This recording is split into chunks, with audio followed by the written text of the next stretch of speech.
Alhamdulillah wassalatu wassalam ala Rasulillah sallallahu alaihi wasallam wa ba'du. Ma'asyiral muslimin, hamba-hamba Allah yang kami muliakan. Saya masih ingat pada tahun 2006 gonjang-ganjing dakwah saya di Payakumbuh dan Sumatera Barat mulai goyang dan goncang. Kemudian pada tahun 2008 pada akhirnya saya boleh dikatakan tutup buku di Payakumbuh. Tapi terakhir saya ingat apa kata Buya Hamka dalam buku yang beliau tulis pribadi. Orang Minang tidak akan pernah besar kalau dia tetap di negerinya. Kalau dia lepas dari negerinya, dunia akan kenal dia. Minta maaf, bukan apa-apa. Bacaan itu terakhir menjadi hayatan bagi saya, bukan mencari besar. Tetapi pada kenyataannya memang orang Minang di luar ternyata lebih mudah diterima oleh orang dibandingkan di dalam negerinya sendiri.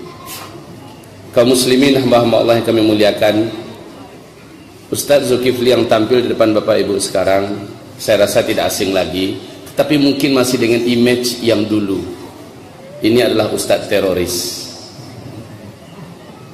Ustadz yang diisukan sebagai Ustadz teroris ini sekarang sudah menjadi guru tetap di Mabes TNI Jakarta.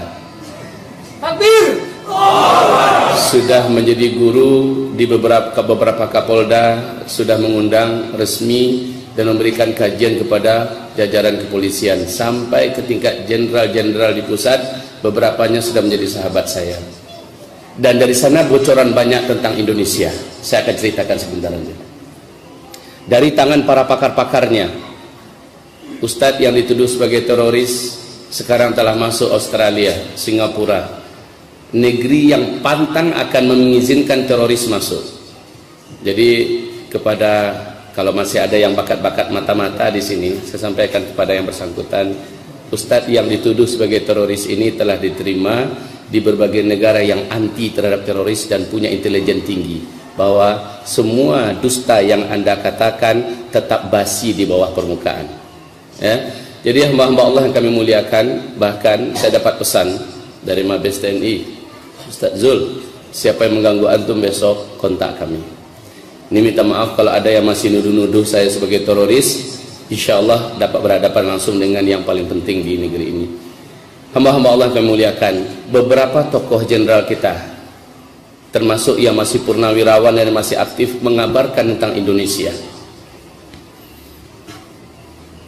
bahwa 2018 Indonesia bukan lagi negeri yang aman untuk di tempat tinggali, bukan lagi 2020 tadi dikatakan oleh Ustaz Siddiq. Sekarang kita akan masuk 2016 seperti yang dikatakan Ustaz Siddiq. Kebangkitan Kristen sudah tercanangkan di Indonesia, dan kebangkitan mereka persis seperti yang dikatakan tadi oleh bunda kita, bahwa akan kami jadikan Indonesia seperti Nigeria, mayoritas muslim tapi dipimpin oleh anak Tuhan. Dan Ahok telah menampakkan giginya dengan sangat berani dan garang di daerah yang paling kuat Islamnya dan juga paling kuat maksiatnya, DKI, pusat ibu kota pemerintahan Indonesia, dipimpin oleh seorang Kristen. Kayaknya seluruh laki-laki yang ada di Indonesia ini harus disunat ulang. Kemudian kaum muslimin, program akan menjadikan Indonesia dipimpin oleh seorang Kristen ini benar-benar akan menjadi sebuah kenyataan, karena mereka terorganisir dalam skala dunia. Di segi kristenisasinya, seorang pakar misionaris yang memang seorang mantan misionaris akan menyampaikan hal ini secara lugas, vulgar dan tajam pada malam hari ini. Yang kedua, Syiah. Apabila sudah bocor agenda mereka 2020, agenda ini mereka percepat menjadi 2018. Sehingga akhir daripada 2013, saat pertemuan para alim ulama Ahlus Sunnah wal Jamaah di Jakarta, tokoh-tokoh besar kita dengan beberapa badan intelijen kita dari BIN di Jakarta Pusat, pada akhirnya disimpulkan bahwa sesungguhnya Indonesia akan seperti Suriah dalam 3 atau 4 tahun yang akan datang. Ini akhir 2013 mereka umumkan. Sekarang sudah berlalu 2014, 2015, 2016, maka start 2017 atau 2018 Indonesia akan seperti Suriah atau setidak-tidaknya seperti Yaman. Wal'iyadu billah. Kemudian yang ketiga, komunis. Inilah gerakan-gerakan internasional yang sudah terasah dalam revolusi, yang sudah terlatih dalam menumpahkan darah umat Islam di muka bumi. Komunis, kebangkitan mereka di Indonesia sangat masif. Hampir-hampir saja Jokowi, kalau tidak dengan tekanan yang sangat dahsyat dari para tokoh-tokoh kita, daripada umat, Jokowi hampir-hampir saja minta maaf secara resmi kepada komunis di Indonesia. Hampir-hampir saja sejarah komunis yang pernah dihidupkan dalam kurun waktu puluhan tahun di Indonesia dikubur hidup-hidup oleh Jokowi. Karena memang kaum muslimin yang kami muliakan, tidak ada yang dapat menyangkal siapa yang ada di belakang daripada Jokowi. Ini tentang komunis. Baik kristenisasi, baik Syiah, baik komunis, tambah kaum liberalis dan pakar-pakar liberal. Apalagi baru-barusan ini Siti Musdah Mulia begitu lantang dan lancang berbicara bahwa pendidik pondok-pondok pesantren di Indonesia tidak boleh lagi ada, baik yang dimiliki oleh Muhammadiyah atau yang dimiliki oleh NU atau yang dimiliki oleh pesantren yang lain. Karena pondok-pondok pesantren keberadaannya itulah bibit dan biang daripada terorisme di Indonesia. Kemudian dia juga berkata, bahkan harus sekolah-sekolah yang ada di Indonesia pendidikan agamanya ditiadakan. Ini menjadikan seluruh ulama-ulama, pakar-pakar pendidikan Islam di Indonesia kebakaran jenggot dan mengatakan wanita sinting. Tapi kenapa mereka bisa bicara?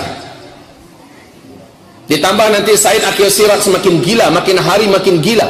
Hamba-hamba Allah yang kami muliakan, kenapa mereka begitu berani berbicara? Kenapa orang-orang sinting pada berbicara di televisi pada hari ini? Jamaah, oh jamaah. Ini pun dapat teguran keras oleh Majelis Ulama Indonesia, dan seluruh Ahlus Sunnah wal Jamaah minta agar beliau minta maaf secara vulgar secara terbuka di depan media, termasuk di tempat televisi. Saya dengar kabar dalam waktu terdekat jamaah oh jamaah ini akan minta maaf yang mengatakan bahwa urusan kepemimpinan tidak ada dalam urusan agama. Sudah ya? Masya Allah. Kaum muslimin, ini menandakan apa? Orang-orang sakit jiwa sedang memimpin Indonesia pada hari ini. Oleh karena itu, tim penyelamat Indonesia dari kalangan orang-orang yang masih cinta dengan Indonesia, baik dari kalangan TNI, dari kalangan Polri, tidak sedikit yang sekarang ini mulai bersatu, Ustaz. Jadi kabar gembira untuk kita. Jangan pikir pucuk-pucuk pimpinan itu tidak berpikir tentang keselamatan Indonesia. Mereka berpikir keras bagaimana akan menyelamatkan Indonesia ini. Bukan hanya para alim ulama yang bergerak bersatu sekarang, tetapi juga dari kalangan TNI dan Polri sudah mulai merapatkan barisan antar satu dengan yang lain. Maka rasanya Payakumbuh dan Sumatera Barat jangan ketinggalan kereta lah. Jangan hanya gara-gara satu PKS, satu Ikhwanul Muslimin, satu Persis, satu Muhammadiyah, satu ANI, lalu tidak mau merapat saf antara satu dengan lain. Itu sudah tidak laku lagi. Saya di Australia, Pak, Masya Allah, Masya Allah kaum muslimin. Saya lihat saudara-saudara kaum muslimin kita pedulinya luar biasa dengan Indonesia ini. Saat kedatangan kita ini, baik yang HTI-nya, baik yang PKS-nya, baik yang lain-lainnya, pada mendengarkan bagaimana perkembangan dan nasib Indonesia kita yang akan datang, mereka serius memikirkan Indonesia. Kalau kita memikirkan Indonesia dan memikirkan nasib bangsa dan memikirkan anak-anak muslim kita di masa yang akan datang, beberapa tahun yang akan datang, Indonesia akan negeri terpanas di dunia, mengikuti Timur Tengah berikutnya. Kita tidak menginginkan, tapi mereka menginginkan. Kita tidak suka keributan, tapi mereka menyalakan keributan. Kita tidak suka perang, tapi mereka menginginkan perang. Dan umat Islam paling anti diajak perang. Tapi kalau sudah diajak perang, pantang untuk mundur. Mereka akan lihat bahwa umat Islam ini pantang kalah kalau sudah perang. Mereka akan ulangi sejarah kotor seperti yang Rusia lakukan di Suriah pada hari ini. Kebodohan nyata. Ulama-ulama dunia mengatakan Rusia akan menguburkan kembali. Mereka akan kirimkan 15.000 bala tentara daratnya ke Suriah. Itu akan menjadi kuburan massal mereka berikutnya setelah dulu di Afghanistan. Kaum muslimin, mereka akan ulang di Indonesia. PKI, coba buat. Kaum muslimin Ahlus Sunnah wal Jamaah menuju kemenangan sekarang di Yaman. Mereka akan buat di Indonesia. Coba buat. Mereka sudah hampir di kalang tanah hari ini di Suriah. Coba buat di Indonesia. Coba buat. Ahlus Sunnah wal Jamaah. InsyaAllah ta'ala. Ada. Kita ada. Payakumbuh akan menjadi salah satu basis terkuat di Sumatera insyaAllah. Bila kita bangkit bersama-sama. Allahu Akbar. Baik kaum muslimin, hamba-hamba Allah. Kita anti perang. Kita anti keributan. Tapi kita pantang untuk diganggu. Saat sudah terganggu, coba saja lihat. InsyaAllah ta'ala, saya yakin Bapak Ibu walaupun sholatnya masih bolong-bolong, kalau Islam ini sudah diganggu pasti akan terbakar gairahnya, akan terbakar amarah dan cemburunya. Betul apa tidak? Baik Bapak Ibu, pada akhir daripada majelis ini, karena agenda dakwah ini begini besar, sementara energi dakwah ini adalah umat langsung, kita tidak disuplai oleh seorang khalifah. Kalau Kristen ada pusat pimpinannya, mendungnya yang mensuplai dana yang sangat besar. Kalau Syiah ada yang mensuplainya, Iran. Kalau PKI atau komunis, maka ini juga gerakan internasional yang suplai dananya besar. Umat Islam suplai dananya adalah iman daripada masing-masing individunya. Mereka lah yang nanti akan membantu dakwah ini. Bil anfus wa bil amwal, dengan jiwa dan dengan harta. Tadi saya bakar semangat jamaah saya di GMI. Saya katakan siapkan infak terbaiknya untuk dakwah yang diusung oleh para dai-dai kita ini, karena pembentengan umat Islam memerlukan biaya yang besar. Maka saya pun akan datang bawa keluarga besar saya bilang kami juga siapkan infak terbaik kami. Baik Bapak Ibu, pada malam hari ini ujung daripada acara ini, di samping kita setelah orasi nanti oleh Ustaz Bednan, karena yang paling dinantikan beliau bukan saya. Yang paling diinginkan ceramahnya dan penjabarannya adalah beliau. Insya Allah kita akan dengarkan bersama. Saya juga akan duduk di sana, tapi saya minta izin dulu sama Ustaz ya. Saya izin karena keluarga saya ada yang baru buka berminum tadi. Jadi kami ajak keluar sebentar makan, habis itu kami balik lagi. Jangan terprovokasi saya keluar nanti ya. Saya keluar hanya untuk ajak keluarga makan dulu, habis itu kami balik sebentar. InsyaAllah ta'ala. Baik kaum muslimin yang kami muliakan, mari kita sambut kedatangan tamu-tamu kita yang mulia. Coba lihat bunda kita tadi, seorang diri menghadapi puluhan mungkin ratusan orang, Allah menangkan beliau. Karena kemenangan itu bukan di tangan makhluk, tapi di tangan Allah.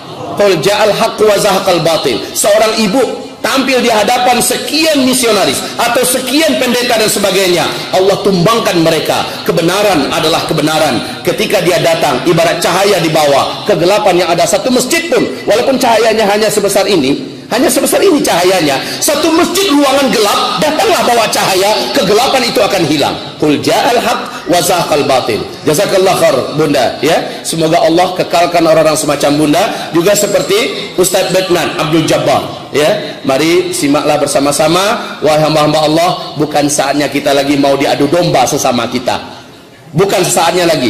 Saya akan tinggalkan satu pesan. Satu pesan ini menjadi kunci inti. Apa kata Imam Malik bin Anas? Kata beliau, inna hadhil ummah la tasluh illa bima saluha bihi awwaluha. Umat ini tidak akan pernah benar, tidak akan pernah menjadi baik, kecuali apabila generasi awalnya, apa yang sudah menjadikan generasi awal dulu baik, generasi ini mengulang kembali kebaikan itu, pasti mereka juga akan menjadi baik. Dan coba lihat ciri khas generasi awal. Imam Al-Auza'i dan Sufyan Al-Thawri mengatakan ciri khas generasi awal itu ada 5. Siapa yang meniru ciri khas yang 5 ini, dia pasti akan kembali baik dan akan kembali memegang urusan. Pertama, khamsun kana alaihinna ashabu Muhammadin sallallahu alaihi wasallam. Ada 5 perkara yang di atas 5 perkara itu seluruh sahabat-sahabat Nabi tetap istiqomah, dan dia tidak pernah keluar dari 5 perkara ini. Coba tiru saja dari yang 5 ini ya. Jangan yang lain, jangan tiru jenggotnya aja, jangan tiru tanpa isbahnya saja, jangan tiru hanya, coba tiru yang 5 ini dulu, pangkalkan yang 5 ini dulu. Pertama, luzumul jamaah. Senantiasalah tetap berjamaah. Jangan sendiri-sendiri Pak, saya nunggu nanti khilafah Islamiyah berdiri baru nanti bergabung dalam jamaah. Itu paham yang sesat dan menyesatkan ya. Luzumul jamaah adalah bersama-sama selalu dengan jamaah. Ketika ada komunitas anti kristenisasi dan anti misionaris, maka bergabunglah dalam bidang itu bersama mereka. Ketika ada anti pemurtadan, anti Syiah, maka bergabunglah dengan anti Syiah di bidang itu. Ketika ada anti apapun, bergabunglah dengan mereka. Jadi intinya kaum muslimin, nggak perlu harus nunggu khilafah. Ini yang pertama, luzumul jamaah. Salat pun seperti ini. Coba alangkah indahnya. Dulu kalau nggak salah di muslimin kita pernah seperti ini, rame-rame seperti ini. Saya rindu suasana seperti ini, ya.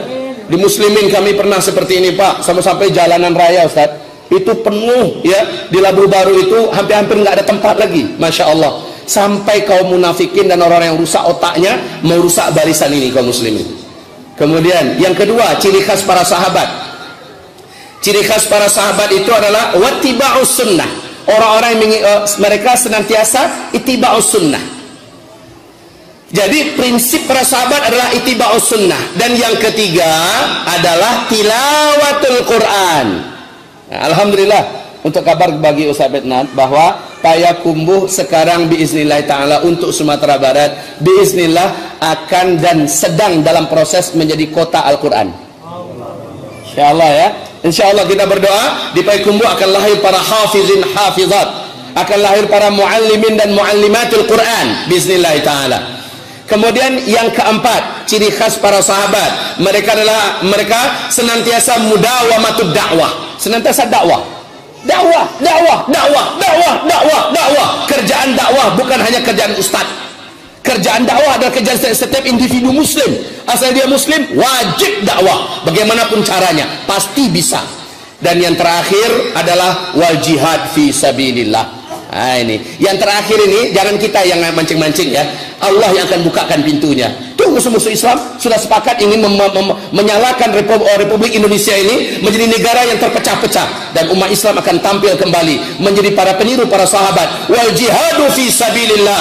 Allah yang bukakan rezeki itu kepada kita. Nggak usah lihat Suriah, nggak usah lihat Palestina. Kita akan bantu mereka dengan doa, dengan harta. Tapi Indonesia sendiri akan Allah bukakan ladang jihad itu tidak lama lagi, insyaallah taala. Jadi Bapak Ibu yang kami muliakan, demikian dari saya. 5 inilah ciri khas para sahabat. Istiqomahlah di atas yang 5 ini. Siapa yang meniru mereka, dia berhak masuk dalam surat At-Taubah ayat yang ke-100. Silakan dibuka nanti surat At-Taubah ayat 100. Wabillahi taufiq wal hidayah. Nastaghfirullahal azim li wa lakum wa la haula wa la quwata illa billah. Wassalamualaikum warahmatullahi wabarakatuh.